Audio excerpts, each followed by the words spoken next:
Fun for the Republicans this week. Remember, next week, it'll be Hillary and the Democrats. And it's already beginning to, by the way, Christine Bellino is back with power here this morning. Christine, already there's some hullabaloo about Bernie Sanders not going, his peep. Now, while Sanders has endorsed Clinton, the delegates do not seem to be ready to go that easily. And I don't think that Hillary will have the moment that Donald Trump had on stage last night. No, so. I don't think she will. I don't see her pulling that off. Maybe Bill will, though. I mean, Bill might be the one that steals the thunder. If anybody could steal the thunder from her, it could be her husband. Anyway, very interesting stuff watching this whole thing unfold at the Republican convention. So Peter Franklin is the Gabby Cabby. And, you know, normally, Peter, all eyes are on New York City. And now they kind of are because he'll go to Cleveland, Trump will, and then he'll be back to New York City. And he flies in.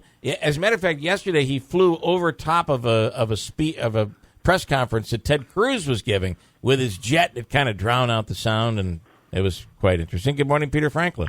Good morning, good morning. Live from the beautifully warm streets of New York City. What do you think of Ted Cruz last night not endorsing Donald Trump? I think he's a sore loser. You feel that way, yeah. Yeah, and I also think it's an insult. And don't everybody start shouting at me. I'm not endorsing anybody except you. Yes, I'm going to make you the head of the Federal Communications Commission. Beautiful. I'm ready. Yeah, but I mean, you know, what about the millions of people voted for Trump? Trump won. I mean, as fair and square as that can be. You know, you've got to be on the team. Yeah, I mean, You mean to tell me that Cruz would prefer Hillary? Give me a break. Let me ask you, I'm told that you, the Gabby Cabby in New York City, you have your own choice for this week for President of the United States. Yeah, what I've been doing each week, I run a picture of one of the most disreputable female but good-looking politicians in the world, you know, from different countries. Yeah. And, you know, saying that as long as we're going to have a president, we might as well have a good-looking babe. Oh, my goodness, I'm a chauvinist.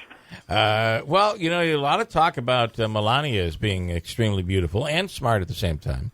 All right, but we'll make her president. Yeah. No, listen, I mean, Who's your you pick? brought up the topic because after all, it's your show. I don't like Hillary and I don't like Trump, and I think they're both kind of an embarrassment to lead the world, which is what one of them is going to do.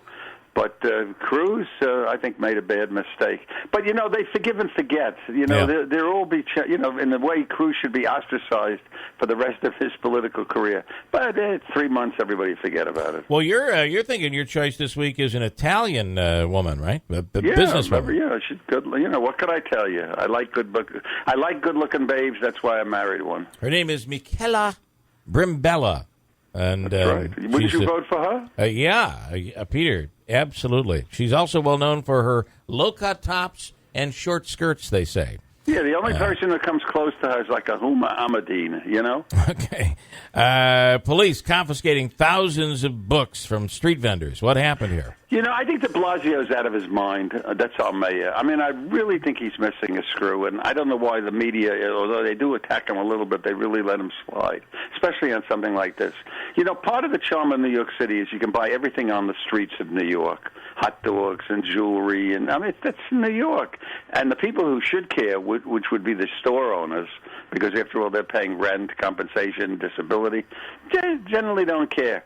So de Blasio orders a crackdown on, of all things, the booksellers of the Upper West Side.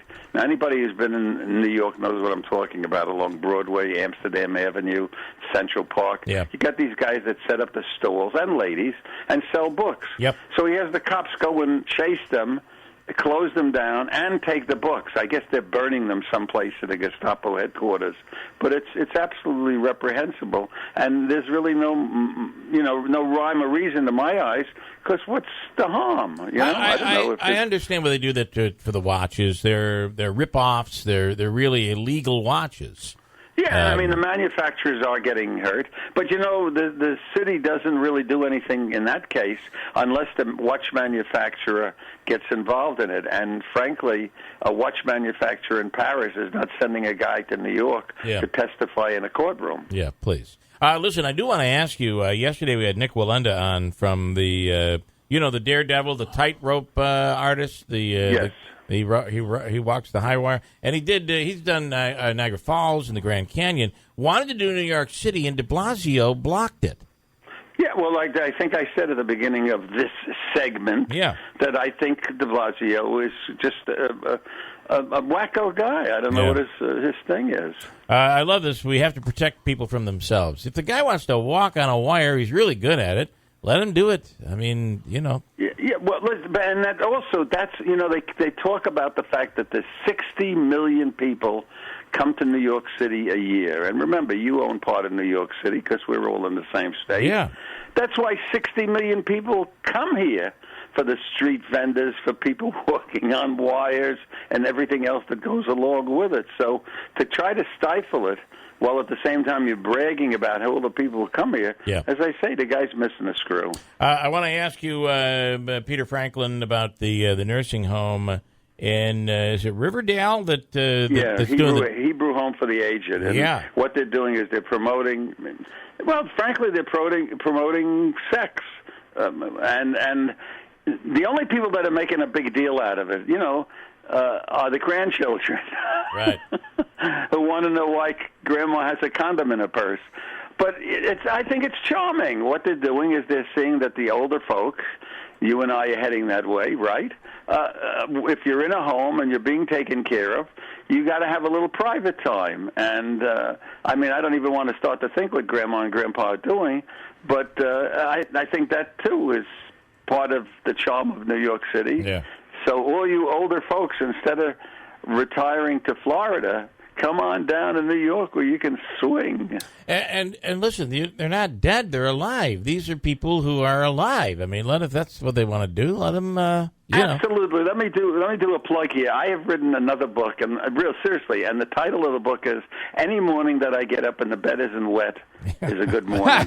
I love it. And it's about getting old and older, and that's all this baloney about old people. You can't drive, you can't this, you can't. What a bunch of crap! I mean, it's just not true.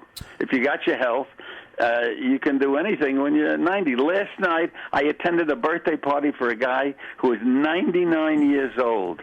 He was actually a photographer during World War II for the U.S. Army. Can you imagine that? 99, and he's hosting a party on First Avenue in Manhattan. That doesn't sound too old to me. Doesn't at all. How about this? On the East River, there's a floating pool. What is this? Yeah, well, they took a barge and they turned it into a swimming pool with fresh water, by the way. Yeah. Not that our water is so terrible or anything, because after all, we don't have any manufacturing. But they put in, fresh water, and they tow it around. They move it to different parts of the city. So let's say it might be at an address in Brooklyn for a couple of days, then an address in Bronx. It's really neat. I'm thinking to myself, everything that I'm talking to you, I'm working here for the Chamber of Commerce, but where else can you get a swimming pool that's brought to you? That's pretty cool. And when you think about it, cruise ships have swimming pools, so it totally makes sense. And they bring it right in. That's that element of the city that really is trying to do stuff for everything when it's not busy trying to burn books. Hey, best tour in New York City is the tour given by this man right here, Peter Franklin. And Peter, I have 1 minute. Explain what you do when somebody takes a tour with you. I concentrate on the neighborhoods. It's all very nice to see the Statue of Liberty and the World Trade Center and all that, but you don't need me to that. What I do is I go through different neighborhoods, and I've often pointed out it's the most segregated city in the world. So if you tell me where you live, I know where you come from, what color you are, the whole deal, all voluntarily. So that's the thing. It's really kind of neat, if I say so myself. Taking you to places you never knew even existed in New York City. That's right. Gabby.com is the website. Check it out. Peter, thanks so much. Enjoy the rest of it. Next week is the Democratic National Convention. Think of the fun. Peter will be all over that. He loves Hillary.